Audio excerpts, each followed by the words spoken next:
ഗുരുവായൂർ ക്ഷേത്രത്തിലെ ഏകാദശി ഉദയാസ്തമന പൂജ ഉപേക്ഷിക്കാനുള്ള ദേവസ്വം ബോർഡ് തീരുമാനത്തിനെതിരെ തന്ത്രി കുടുംബം. ദേവസ്വം തീരുമാനത്തെ ചോദ്യം ചെയ്തുകൊണ്ട് കുടുംബാംഗങ്ങൾ ഹൈക്കോടതിയിൽ ഹർജി നൽകി. ആചാര ലംഘനം അനുവദിക്കില്ല എന്ന് ഹിന്ദു ഐക്യവേദി. തീരുമാനം മാറ്റാൻ ദേവസ്വം തയ്യാറായില്ലെങ്കിൽ പ്രക്ഷോഭത്തിലേക്ക് നീങ്ങാനുറച്ച ഹിന്ദു സംഘടനകൾ. ഗുരുവായൂർ ഏകാദശി ഉദയാസ്തമന പൂജയ്ക്ക് പകരമായി തുലാമാസത്തിലെ ഏകാദശി ദിനത്തിൽ ഉദയാസ്തമന പൂജ നടത്താനുള്ള ദേവസ്വത്തിന്റെ തീരുമാനത്തിനെതിരെയാണ് തന്ത്രി കുടുംബം കോടതിയെ സമീപിച്ചിട്ടുള്ളത്. ഈ തീരുമാനം ഗുരുവായൂർ ക്ഷേത്രത്തിലെ ആചാരലംഘനമാണെന്ന് ചൂണ്ടിക്കാട്ടിയാണ് തന്ത്രി കുടുംബത്തിലെ 9 അംഗങ്ങൾ കോടതിയെ സമീപിച്ചത്. ഹർജി ഫയലിൽ സ്വീകരിച്ച കോടതി ദേവസ്വത്തിനോട് വിശദമായ സത്യവാങ്മൂലം നൽകാൻ ആവശ്യപ്പെട്ടിട്ടുണ്ട്. ഏകാദശിയിലെ പൂജ ഒഴിവാക്കാൻ അനുവദിക്കില്ലെന്ന് തന്ത്രി കുടുംബാംഗമായ പുഴക്കര ചേന്ന സതീശൻ നമ്പൂതിരി ജനം ടിവിയോട് പറഞ്ഞു. എത്രയോ ഒരു നൂറ്റാണ്ടുകളുടെ പാരമ്പര്യമുള്ള ഒരു പൂജയാണ്. അത് ഏകാദശി ദിവസം തന്നെ നടത്തുന്നതാണ്. അത് വേറെ ദിവസം നടത്തിയോണ്ട് അതിൻ്റെ ഒരു ഫലമൊന്നുമില്ല. കാരണം പണ്ടത് ചെറുളയം പാലസ് കോവിലൊന്ന് നടത്തിയിരുന്നതാണ്. അത് അവർ നടത്താൻ പറ്റാത്ത സ്ഥിതി വന്നപ്പോൾ ഗുരുവായൂർ ദേവസ്വം ഏറ്റെടുക്കുകയും അവർ തുടർന്ന് അതുപോലെ തന്നെ നടത്താമെന്ന് പറഞ്ഞിട്ടുള്ളതാണ്.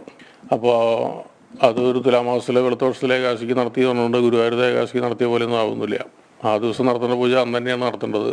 അതിനെന്ത് കാരണം ഉണ്ടായാലും ആ ദിവസം തന്നെ നടത്തണം തന്നെയാണ് ഞങ്ങളുടെ എല്ലാവരുടെ അഭിപ്രായം. പ്രതിഷ്ഠാ ദിനത്തിലാണ് ഗുരുവായൂർ ഏകാദശി ആചരിക്കുന്നത്. ശ്രീ ശങ്കരാചാര്യരാണ് ഏകാദശി ദിവസത്തെ ഉദയാസ്തമന പൂജ ചിട്ടപ്പെടുത്തിയത്. പതിറ്റാണ്ടുകളായി തുടർന്നു വന്നിരുന്ന ആചാരം മുടക്കാനുള്ള തീരുമാനത്തിനെതിരെ ഹിന്ദു ഐക്യവേദിയും രംഗത്തെത്തിയിട്ടുണ്ട്. ആചാരലംഘനം അനുവദിക്കാനാവില്ലെന്നാണ് ഹിന്ദു ഐക്യവേദിയുടെ നിലപാട്. തീരുമാനം മാറ്റാൻ ദേവസ്വം തയ്യാറായില്ലെങ്കിൽ ശക്തമായ പ്രക്ഷോഭങ്ങളിലേക്ക് പോകുമെന്ന് ഹിന്ദു ഐക്യവേദി പറഞ്ഞു. അവിടുത്തെ ആചാരം സംരക്ഷിക്കാൻ കോടതിയെ സമീപിക്കേണ്ട ഒരു സാഹചര്യം എന്ന് പറയുന്നത് ആ ക്ഷേത്രത്തിൻ്റെ ഒരു ഗതികേടാണ്.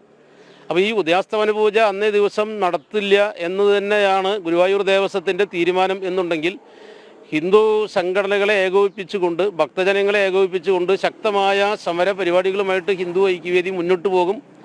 ഗുരുവായൂർ ദേവസ്വം പ്രസിഡന്റിനും മറ്റു ഭരണസമിതി അംഗങ്ങൾക്കും ക്ഷേത്ര സങ്കേതത്തിലേക്ക് വരാൻ പറ്റാത്ത പ്രതിരോധ പരിപാടികളുമായിട്ട് ഹിന്ദു സംഘടനകൾ മുന്നോട്ട് പോകും എന്നുള്ളതാണ് ഞങ്ങൾക്ക് പറയാനുള്ളത്. ദേവസ്വം ബോർഡിന്റെ ഉദ്ദേശം എന്താണ്? ദേവസ്വം ബോർഡ് സ്ഥാപിക്കപ്പെട്ടത് ആ ക്ഷേത്രത്തിന്റെ സംരക്ഷണം, അതിന്റെ ആചാരങ്ങളുടെ പരിപാലനം, അതിന്റെ പരിപോഷണം, ഈ കാര്യങ്ങളാണ് ദേവസ്വം ബോർഡിൽ നിന്നും പ്രതീക്ഷിക്കുന്നത്.